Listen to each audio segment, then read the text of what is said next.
Hi, this is Pat Moorhead, and the 6.5 is on the road in Las Vegas for Dell Technologies World 2023.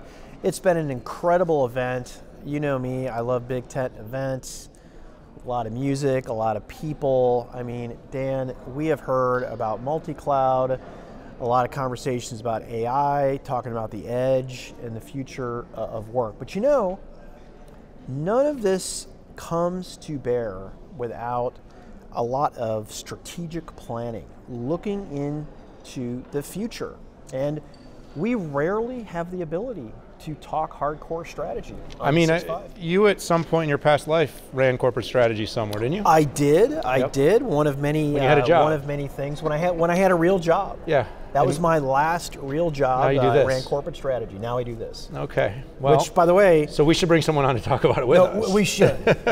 And that's a great way to introduce. Yeah. Oh no! Please no. What I was just going to say is, corporate strategy in this era, in this moment, with what's going on with AI, is going to become maybe the demarcation between winners and losers in every industry.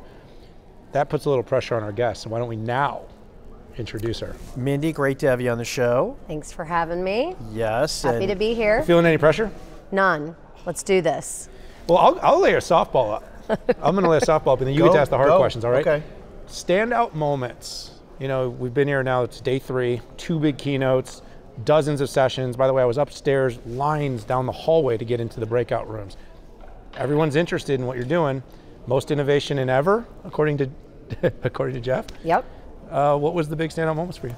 Well, I don't think it's often that you get to see somebody drive a truck through Vegas, right? And to see Herb Kelsey, if you know Herb and his, World of Poker t-shirt and his sunglasses, I think that was a pretty standout moment. You think about what's happening in the industry, things continue to become decentralized, that attack zone continues to increase, organizations continue to focus on security, and I would say the things that we're doing today aren't going to get us where we need to be. And so to see something like that real, come onto the stage, see it in the expo floor. If you haven't been through there, I mean, wow, the crowds around it, that was a pretty standout moment for me.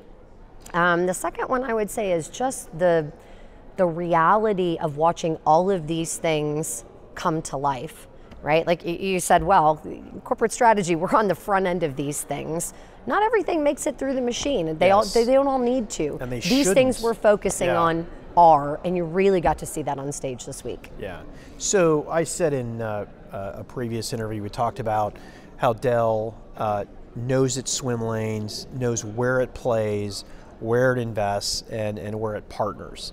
And for decades, Dell has had a very strong ecosystem play. It never got confused. Well, maybe through a couple acquisitions it may have, but it's very much on target now. You put together the ecosystem strategy, and I'm curious, how do you rate and rank Dell in regards to ecosystem? How do I rank Dell? Well, I think this is kind of core to Dell's DNA. There are some partners that have been integral to Dell's strategy for decades, and it's not just those specific partners, but the way that we approach partnerships. Yeah. And when I think about the things that we're doing today, the transitions that are happening in market are not going to be solved by a single vendor. And bringing the right vendors together and integrating to really solve customer outcomes is really where we're focused. And I view that as sort of a logical tiering of partnerships. You think about AI, we talk about the NVIDIA partnerships. You go up stack into the multi-cloud, those Apex cloud solutions, that's where you see a Microsoft, an IBM, Red Hat, right? These are people that we've partnered with in the past, but we're partnering in different ways. You move up stack into Edge. Now we're looking at a whole new cast of partners that we'll likely partner with to bring those solutions to market. So I think those ecosystems, it's an evolving landscape. Right. So Patrick and I, as sort of hybrid analyst, media pundits, cover probably the widest swath of tech of anyone I know. We go chips to SaaS. So I'm going to hit you on strategy broadly here, okay? We've been listening to CEOs on earnings calls. We talk to them regularly. This isn't a financial question, don't worry, but there is a lot of indication that the second half, people are saying, oh, it's going to get better. Where the chip gluts are going to expire. We're going to start to see inventories build, but they're going to start to come down. We're going to sell more stuff. Software providers are saying maybe the worst is over. And then there's another side of the world that's still saying we have a recession coming. The inflation is still persistent. It's not going away. So I'm saying there's a lot of kind of conflicting macro data, Mindy. For Dell, kind of what is the next half? What does strategy look like in the next half with all these factors weighing into your decision making? Yeah, second half for Dell is all about delivering on the things that you saw today and this over the course of this week. I'm not a financial analyst, right? Now here to talk about financial numbers, and I realize that's not really at the core of what you asked. It's more about where are we focusing. And our strategy is unchanged. You know, our strategy is, it's anchored on, we talk about these two prongs. One prong is really growing and modernizing our core businesses. Think about PCs, client peripherals, compute, storage, network, that core market where we play and have continued to be strong, continuing to gain share in those markets. The other prong of that strategy, or what we talk about as our future growth vectors. And for me, that's multi-cloud, it's edge, it's data management, it's AI, it's security, it's all the things that you saw come to life this week. However, I think I would be amiss to not highlight what everybody has talked about this week, which is AI. Right. There's a lot of momentum around how organizations think about what they're going to do with AI. That's true for Dell, both for enabling our customers to be able to harness the technologies, but also for us to apply those technologies internally. We talked about some of the things we're doing in that space already as well. But that's really, to me, where our core focus is, delivering on the strategy we've already laid out. So longer term, and I mean, a corporate strategy group, you're charting out the future for the company. You're getting agreement on where investments are made, budgets, and all that fun stuff. Sometimes it's the most popular, sometimes it's the least popular job. But when you look into your crystal ball into the next 2 to 3 years, what are some of the bigger areas of growth for Dell? And that can mean you're areas where you're uniquely solving problems for your customers and getting paid fairly for that. Yeah, I think again, I'll go back to our core strategy pillars, those growth vectors. You heard us talk about ground to cloud and cloud to ground. What that really means for us is a couple of things. It means taking our storage IP and really delivering on that common storage layer. And you're going to continue to see announcements for that capability to run on top of public cloud, the hyperscalers environments. You're also going to continue to see partnerships like the ones we mentioned with Microsoft, with IBM, Red Hat, to bring the cloud to ground.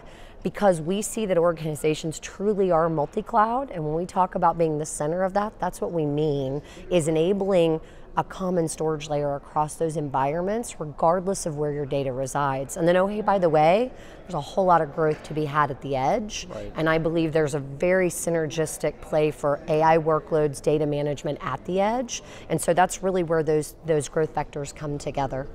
Makes sense, and I have really appreciated that, and this was relatively new for Dell in the past 2 to 3 years, is strategy on one piece of paper, and then the upper right-hand corner were the growth vectors.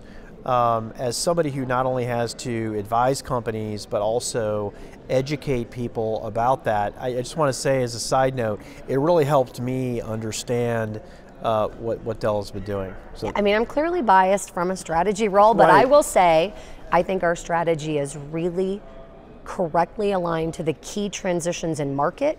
I think our investments follow those key growth areas, and you're seeing us deliver on those. And so I think it's a really great place to be. I think you have proof points though. $102 billion in revenue is a pretty good proof point that what you're doing is working, but also having the market share gains and market share leadership in a number of key categories. I think the Pandel story continues to be a challenge, meaning that you do so much across the portfolio that there's probably more net revenue expansion and dollar expansion opportunities than you can ever fully wrap your arms around. But the team has a pretty remarkable reputation for the selling and the sellers in the org. So building on that is really important. Now, I guess let's kind of lightning round it at the end. One topic that's come up quite a few times in some of the breakouts, some of the analyst sessions, has been repatriation. Now, you're very multi-cloud centric. And so you're kind of saying we can support you wherever your workload is. But having said that, Dell does very well when workloads stay on-prem. There's lots of dollars for Dell on-prem. Is repatriation a thing? Is it real? Do you believe in it? Give us your take. All right, so a couple things. First of all, I don't like the word. I never have as a past cloud analyst. It's not a word that, to me, I stood on stage a number of years back and said, when people say repatriation. There we go, yeah, I know. I said, when people say repatriation, they're trying to sell you infrastructure. And that's actually, I mean, we're happy to sell you infrastructure, right. but we're more focused on helping you really move beyond what repatriation meant into a world where you're truly putting the right workloads in the right places. And oh, by the way, we sell infrastructure into all of those other environments as well. And so a lot of people, I think, underestimate when we say we truly do want to help organizations put the right workloads in the right placement. You know, if we're running our storage IP on top of the hyperscalers and they continue to grow, we're growing with them. When those applications move to software as a service, we sell infrastructure to those SaaS vendors. We're continuing to grow into those markets as well. But again, what I think this really comes back to is the customer base. And what I find is organizations have done a great job very quickly moving into the public cloud. And what we talk about is they did cloud by default, not by design. And at the core of that, it's all about putting the right workloads in the right places. And when we see organizations focusing or talking about repatriation, it's actually a different conversation. Repatriation was, I'm going to move things into the cloud and move them out. What I see happening is I now better understand where those workloads really should reside and why. And as a result, I'm going to architect my things more correctly, accurately to leverage the capabilities in those locations. So I think it's time for a new word. Yeah, I do think what we're seeing. Yeah, I understand, right? I think it's some other company we might have heard of. There Anyways, is, yeah. The cloud is an adolescent. Okay, well, it's not an adolescent, it's 19 years old, okay? First cloud service was spun up in 2004. It was a queuing service. And we're at the point right now where the multi-cloud is a few years old. So it's clear to me that every Fortune 500 company has multiple IaaS providers, and they know that they're going to have more now. No longer am I hearing cloud only or cloud first. So I'm enthused by this maturation of looking at it. And one of the things that I did like a lot of the segments, and even Jen Felch, your CIO, talked about it, was finding the right place for the right workload and the variables that go into it to determine. That's maturity. And by the way, we've seen this before, right? When it was, what should we put on the mainframe? What should we put on the mini computer? And then what should we put on the x86 server? Like, we've been here before. Mm-hmm. So I just see this as another phase. And like any 19-year-old, right, thinks they know more than they do. They're still making mistakes, and they have a lot of years to go. And I'm enthused to see Dell lean into and say out loud, multi-cloud. I mean, it's a big deal, and I'll admit, a few years I was wondering why there wasn't more conversation about that, but I'm glad to see that the company was working on solutions and is now talking about solutions, and can't wait to see what the future holds. That's great, and I'm excited to see as we build upon this and move into more cloud by design. I think AI is on the heels of that for the next, as you know, they might be the adolescent in that conversation. Listen, same law of physics when you have public cloud trying to do on-prem. It's a totally different game. Yeah. Well, we're very excited, Mindy, to continue to keep up with the strategy, ask you the hard questions, but you know, our job is to assess, it's to provide our opinion to the market. And I think largely what we've come to this week, and I'll speak for me and you can speak for you, is that Dell's doing a lot of things really well. And that's visible in the numbers, it's visible in the customer type of testimonials, the partners that continue to invest in working together. So we're eager to watch how this multi-cloud thing develops, and of course, how AI transforms the entire Dell business and our industry. So thanks for joining us here on the 6.5. Thanks for having me. All right, everyone, thank you so much for tuning in with us here, 6.5 on the road at Dell Technologies World 2023. We hope you watched all of our shows, and we watch all of these 6.5 episodes every single week. But for now, for this episode, for Patrick and myself, we got to say goodbye. We'll see you all really soon.